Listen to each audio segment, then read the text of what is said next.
At VINwiki, we talk a lot about different ways to buy your dream car as early as possible, and sometimes that means buying a car with a little bit of a sordid or storied past. Obviously, the VINwiki app is all about documenting the history of a car to advise future buyers of the best ways to buy cars in an educated way and to document anything that you do to your car, including rebuilding it. But I get a ton of questions about title brands, about salvage titles and rebuilt titles and all these things. And so to answer those and to kind of have this as a resource, whatever it might be, I thought I'd compile some of my experiences and kind of an explanation of all the different types of brands a title could have. Now, when a car is sold new to a dealer in the US, it is sold on an MSO or an MCO, a manufacturer certificate of origin or statement of origin. That is the title for a new car, and that's what you receive when you're the first owner of a new car. You'll either take that to the DMV or the dealer will do the paperwork on your behalf, and then you will get a title. Now, of course, this is a video for the US audience. I know we see everybody all over the world, and I appreciate that, but the US has kind of a unique way of dealing with car ownership. Every country is different. Some just have registrations, some have titles. In the US, we have a title. It's got your name and the VIN and the information about the car, and that is your ownership document. When you sell it, you give it to them. If there's a lien on your car, it is recorded there.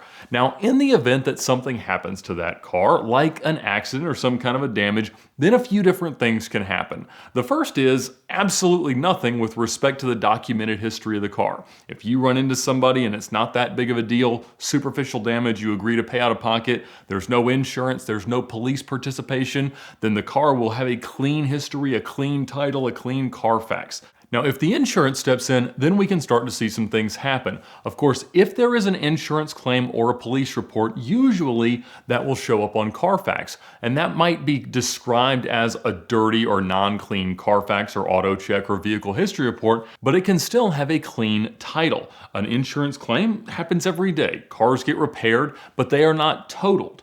A total loss is a circumstance where a title would be branded. Now, if the insurance is paying and the cost of the repairs exceeds some threshold, which could be between 50 and 75%, depending on what state it is in, then the car might be considered totaled. That means that the insurance is going to be buying it. Now, they may buy it if the damage is very severe and issue a non-rebuildable brand on the title. There's a little bit of discretion here, and in some states it's a little bit more strict, but they can issue what's called a certificate of destruction, a parts title, an export-only title, or a junk title.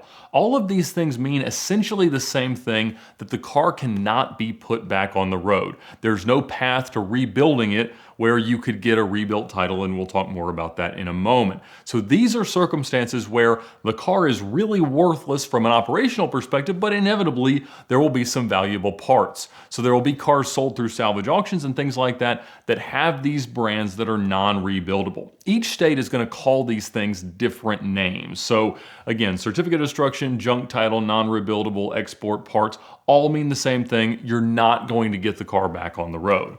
Now, the alternative to that, while still being a title brand, is a rebuildable state for the title.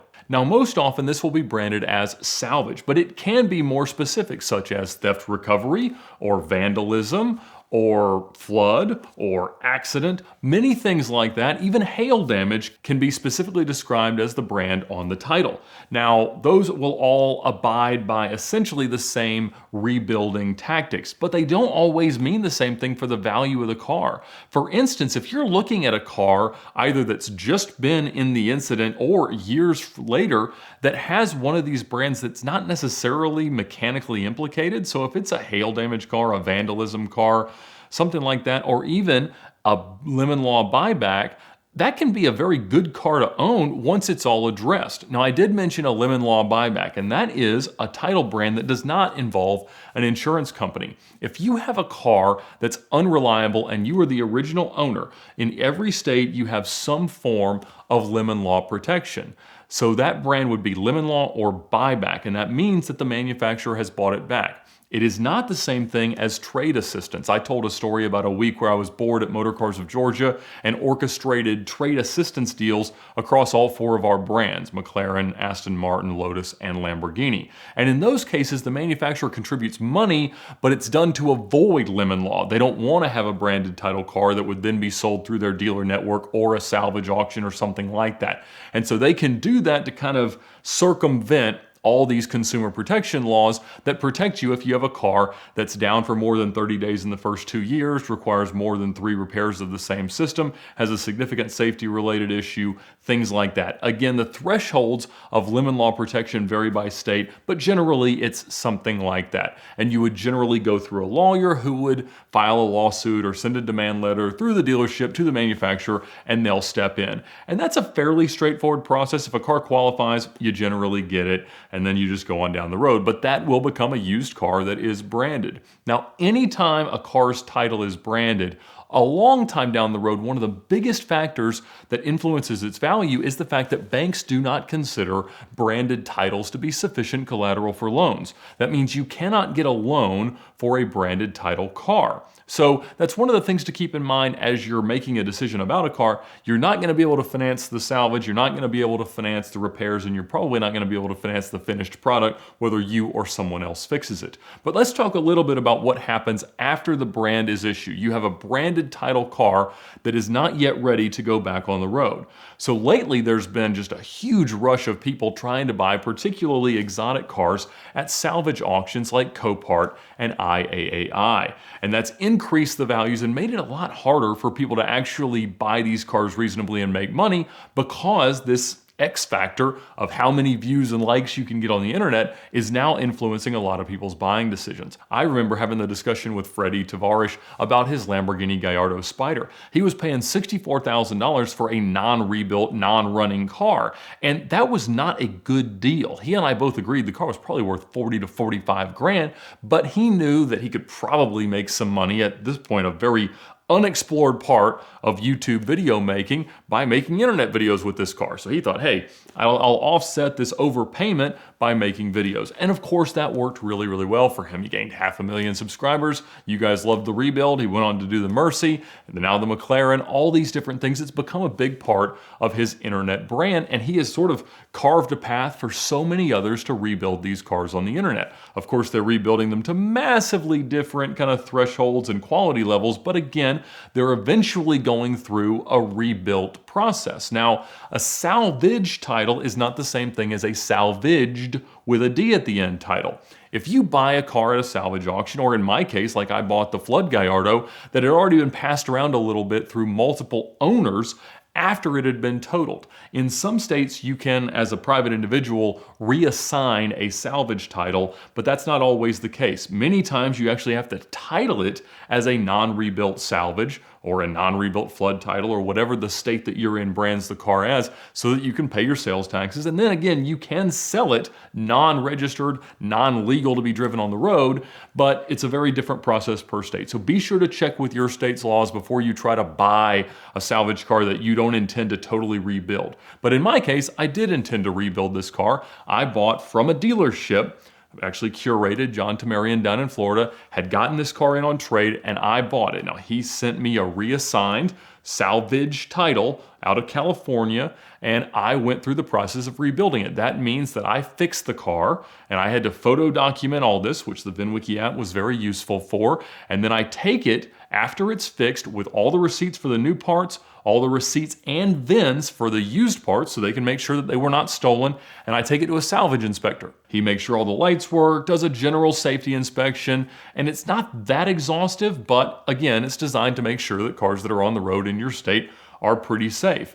And so I went there, he passed it, and then I took all of that with my salvage title and got a rebuilt Georgia title. So once the car is inspected, after it's repaired, and sometimes that inspection has to happen before the car is repainted. Obviously, I wasn't painting the salvage Gallardo, so that wasn't an issue, but I have to show pictures of it, and in many cases, they've got access to all the auction databases, and they can look through and see what the car looked like probably before you even got it. It's also worth noting that if you buy a car that's already been rebuilt and take it into a new state, you may need to redo that salvage inspection. Obviously, they're not expecting you to have every receipt, everything like that, but they want to make sure that a salvage or branded title car is safe to drive. So when I bought the '02 S55 that I won the 2904 with in 2015, I did not know that. And so when I went to get my tag, they told me that I needed this. Of course, I'd already put in a 75-gallon fuel cell, and I had to kind of explain that or hide it from the salvage inspector, but he came, signed off, filled out his form, and I took that along with the rest of my normal ownership documentation to the Department of Motor Vehicles to get the car registered. Another popular question is, can a previously totaled car or a car with a previously branded title somehow have a clean title? And the answer is yes. There's also the chance that a car that should have had a branded title didn't get branded. Now, one of the primary circumstances would have been different styles of insurance. So let's say that somebody has track insurance and they go out to a local track day and they crash their car. Most insurance companies will not cover that, but you can buy per day, per weekend, per year, different track insurance policies from different providers. But in most cases, those aren't really secured on the car. It's an agreed upon value coverage with a specific deductible that if you document an accident, may pay out just totally in full. And you're gonna buy that in like $25,000 or $50,000 or $100,000, just a stated amount that's the maximum liability that the insurance company would have, and they're gonna pay that. Now, if the car were totaled or destroyed, they still are probably not going to take it. Now, some insurance companies that write track policies will do that, but again, in many cases, you'll have a car that was repaired by an insurance company that's not your normal Allstate, State Farm, Hagerty, one of these automotive insurance companies, and it won't have a branded title because it's not officially purchased by that insurance company. The other possibility is an owner-retained salvage. Now that can happen when a car gets totaled, but in some states, the insurance company can offer to let the owner keep it. So they'll say that we agree that the retail value was X, the value as it sits broken is Y, we'll give you a check for the delta. Of course, they will buy your car, but they'll give you the option of just paying you the difference and you get to keep it. In some cases, that results in the car actually not having a branded title. I think that's what happened with my 993. It said on Carfax that it was totaled. It said in the NHTSA database that it was totaled, but it had a clean Indiana title. It had a clean Georgia title. After I bought it, it now has a clean Washington title to the guy we gave it away to at 1 million subscribers. And so was the car totaled? Probably. Or there was some argument back and forth with the insurance company that the owner didn't want it officially totaled, so he wanted to keep a clean title. I knew it was in an accident, everybody knows this, but again, it had a clean title. Now, there are 3 things that might happen to a branded title car to turn it into a clean title car. The first and most common is to run it through a title washing state, meaning a state whose titles don't have brands on them, like Louisiana. If you total a car in Georgia, rebuild it in Georgia, sell it to a person in Louisiana, they get a title that doesn't say rebuilt, and then they sell it to someone in Alabama, then they're probably going to get a clean Alabama title. As data practices improve and information sharing happens more often, that's becoming a little bit less likely, but it absolutely happens every single day. Now, of course, if you go to a title washing state and then happen to go back to a state where it's previously been totaled or titled with a rebuilt title, in that case, it would again have a branded title. Again, in most cases. I've heard of people run into this issue a lot in New Jersey because they do a little bit more research when you bring a title in. Next is an ownership lien. This might be called a mechanic's lien or a storage lien. Regardless, each state has protections for service providers to let them take ownership of cars that have unpaid bills, unpaid storage fees, or are abandoned. You have to list it in the newspaper, notify different people, do a title check, all the things. But again, you can eventually get a title. And in most cases, if that car has not previously had a branded title in your state, the new title will not have a brand. As a consumer, you can do something a little bit similar when you buy a car that might have a clerical error or doesn't have a title. You can try to get a bonded title. And that's something you buy from your insurance provider, and it's an insurance policy against someone else claiming rightful ownership to a car that you've just bought. So if, for instance, the title's been lost or something like that, you may be able to get a bonded title. You cannot do that to buy a car that has a lien attached to it and just get a new title. That won't work. They do check for liens, but they don't necessarily check for prior branding or totaling of the car. That's what happened to my gray LP640, the Iranian terrorist drug dealer car that went through Lebanon and came back into the US with a bonded title, claiming some kind of clerical error on the title. But again, the previous brands all washed off. I bought it with actually it was a Florida title that was clean. It got a Georgia title that was clean, and now it has a Oregon title that's clean. So that can happen, and it's something that you want to watch out for. So how do you check? Well, you first want to actually look at the title, make sure you see where a brand would be. Different states put them in different places, and if you're looking at a car and you want to start there, you want to always look and have the car inspected if you have any suspicion that it's been in an accident. But honestly, if a car has been fixed well, I believe it's fine to own that car. You want to check the NHTSA database. You go to their website, National Highway Traffic and Safety, and they can tell you if any car has been totaled. That's how I found out about the 993. You can also check Carfax AutoCheck and VINwiki in an increasing measure to see what people have documented about the car in our app and to see what's been documented through institutional data like police records and insurance records with the others. And so you need to do as much research as you can because you are taking some risks. Now, of course, those risks should come with some savings. So how much should you pay for a car with a branded title? I can't offer any advice on what you should pay for a non-fixed car. The insurance companies are not idiots. They make good decisions about when a car doesn't really merit being fixed financially. And that's where those cars that you see on all these auctions and that you see these YouTubers rebuilding, in almost all the cases, someone's decided that doesn't make sense. There have always been stories about times when certain parts weren't available. They said this about Ferrari 355s when they were new, that if it broke a bumper, you could not get a new one for too long, and so the insurance companies were required to total them. I'm sure that happened sometime to create the story, but generally when a car gets totaled, it needed to be. So just make sure that you know what you're getting into. And again, there's no way I could tell you what to pay for a broken car. Now, once it is fixed, there is a savings that can be pretty reasonably deduced. I try to say that between 30 and 40% of a discount off of a retail price is generally fair right after a car has been fixed. Of course, the further you get away from when the car was repaired, the less the accident really matters. That's one of my approaches to buying cars. If you buy a car that was just fixed, that's a huge influencer in what the car's worth. The fact that everybody just remembers that it was broken. But if you buy a car that was in an accident 10 or 15 years ago, even if it was totaled, had a branded title, and still has a branded title, we've demonstrated that the car could be driven safely, reliably, that people could put miles on it. And so those are great cars to put a lot of miles on, to take to different mechanics so that different people have laid eyes on them and said, I'm willing to work on this car. And then when you sell it, people can have more confidence. So maybe it's not 30 or 40% off. Maybe it's only 20, 15, 25% off. And so the car is legitimately worth more when you've proven that the repairs were pretty good. But again, keep in mind that most banks will not give you a loan on one of these cars. So that is going to influence the value. If somebody can buy a clean title car and get a loan, or they have to pay cash for a branded title car, inevitably there's more value here. And sometimes that's not that big of a deal to people, but it will be at some point. So you don't always just want to say, I like this car, I'm okay with its repairs, I'm going to pay for it, because unless you decide that you're going to own the car forever, at some point you'll return to it and still want to have some value.